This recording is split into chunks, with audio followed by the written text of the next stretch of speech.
దేవుని నామానికి స్తోత్రం కలుగును గాక. వీక్షిస్తున్న ప్రేక్షకులందరికీ నా హృదయపూర్వకమైన వందనాలు తెలియజేస్తున్నాను. ఈరోజు మన అంశం రక్షించే దేవుడు. దేని నుండి రక్షణ అవసరం? దేని నుండి దేవుడు మనల్ని రక్షించాలి? అంటే పాపము నుండి వచ్చే ఆ శిక్ష ఏదైతే ఉంటదో అంటే నరకం. నరకం నుండి మనల్ని రక్షించే దేవుడు అవసరం. ఎందుకంటే చనిపోయిన తర్వాత అంతా అయిపోయింది అనడానికి లేదు. మరణం తర్వాత 2 మార్గాలున్నాయి. పరలోకం ఒకటి, నరకం ఒకటి. నరకం నుంచి మనం రక్షించబడి పరలోకానికెళ్ళాలి. అంటే తీసుకెళ్ళాలి. ఎవరో తీసుకెళ్ళాలి. అక్కడ ఉండేవాళ్ళే తీసుకెళ్ళాలి. అంటే ఎవరుంటారక్కడ? అంటే వాక్యం మనకు సెలవిస్తా ఉంది. ఏమనంటే యోహాను రాసిన సువార్తలో 14 అధ్యాయం 6వ వచనం చదువుతున్నాను. ఏముందంటే అక్కడ నేనే మార్గం. ఈ నేనే అనే మాట ఎవరు అంటా ఉన్నారు అక్కడంటే యేసుక్రీస్తు అంటా ఉన్నాడు. ఎక్కడికి మార్గం అంటే ఆ 3వ వచనంలో యోహాను సువార్త 14వ అధ్యాయం 3వ వచనంలో ఏమంటాడంటే నేనుండు స్థలములో మీరును ఉండునట్లు మరలా వచ్చి మిమ్మల్ని నేను తీసుకొని వెళ్తాను అని రాసుంటది. అంటే యేసుక్రీస్తు అక్కడ ఉండే ఆయన, పరలోకంలో ఉండే ఆయన. మన కోసం భూమి మీదకొచ్చిండు, జన్మించిండు, మరణించిండు, తిరిగి లేచిండు. తిరిగి లేచిన తర్వాత ఆరోహణం ఆయన ఎళ్ళిపోయేటప్పుడు చెప్తారు గదా! నేను మళ్ళీ వస్తా.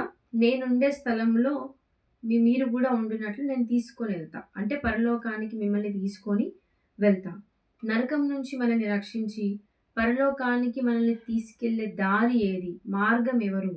అంటే యేసుక్రీస్తే అని మనకు వాక్యం చాలా స్పష్టంగా తెలియజేస్తది. అదేవిధంగా మొదటి తిమోతికి రాసిన పత్రిక 2వ అధ్యాయము 5వ వచనం నేను చదువుతున్నాను.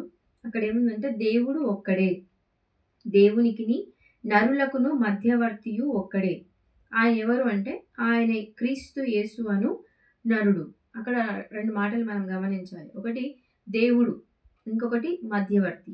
ఈ దేవుడు గాని, మధ్యవర్తి గాని ఎవరు అని అక్కడ రాసుంది అంటే క్రీస్తు యేసు. యేసుక్రీస్తు గురించి రాసున్న మాటలవి. ఆయన దేవుడు, ఆయన మధ్యవర్తి. ఎవరికి మధ్యవర్తి? ఎందుకు మధ్యవర్తి?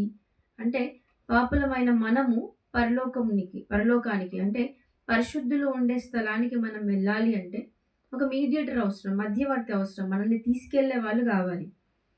ఎగ్జాంపుల్ చెప్పాలి, ఉదాహరణకి చెప్పాలి అంటే ఒక నది ఉందనుకోండి. ఈ నది ఈ దరి నుండి ఆ దరికి వెళ్ళడానికి మధ్యలో ఒకవేళ వంతెన వేస్తే, బ్రిడ్జ్ ఏస్తే ఇక్కడి నుండి అక్కడికి వెళ్ళడం సులభం అవుతది. ఈజీ అవుతది. అదే విధంగా భూమిపైనున్న మనము పరలోకానికెళ్ళాలి అంటే ఆ మధ్యవర్తి ఎవరు? వంతెనలాగా ఎవరున్నారు అంటే యేసుక్రీస్తే అని మనకు వాక్యం చాలా స్పష్టంగా తెలియజేస్తా ఉంది. యేసుక్రీస్తు ద్వారా మాత్రమే ఆయన రక్తం చేత మనం కడగబడడం ద్వారా మాత్రమే మనము పరలోకానికి వెళ్ళగలుగుతాము అని మనకు వాక్యం సెలవిస్తా ఉంది. అదేవిధంగా మనము గమనించినట్లయితే అపోస్తుల కార్యములు 4వ అధ్యాయం 12వ వచనం నేను చదువుతున్నాను. అక్కడ ఏముందంటే మరి ఎవని వలనను రక్షణ కలుగదు. ఈ నామముననే మనము రక్షణ పొందవలెను గాని ఆకాశము క్రింద మనుషులలో ఇయ్యబడిన మరి ఏ నామమున రక్షణ పొందలేము అనెను. అక్కడుంది మనం రక్షించబడాలంటే ఒకటే నామం.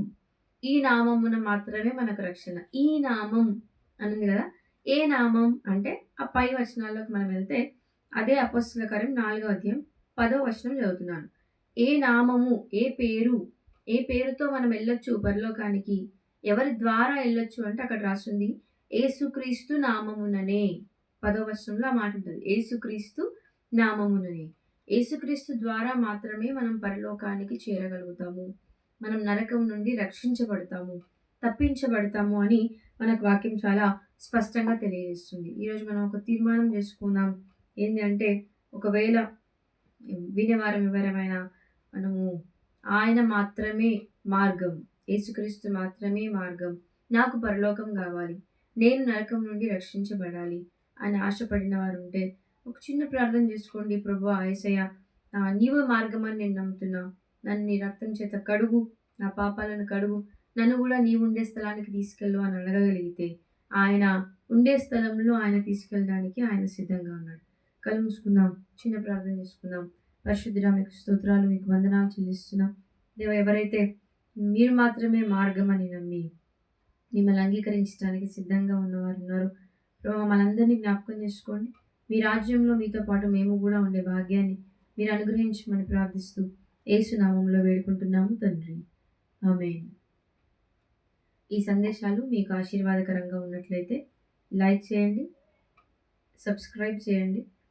ఒకవేళ ఇతరులకు కూడా ఆశీర్వాదకరంగా ఉంటాయని మీకు అనిపిస్తే షేర్ కూడా చేయాల్సిందిగా మనవి చేస్తున్నాం. Praise the lord.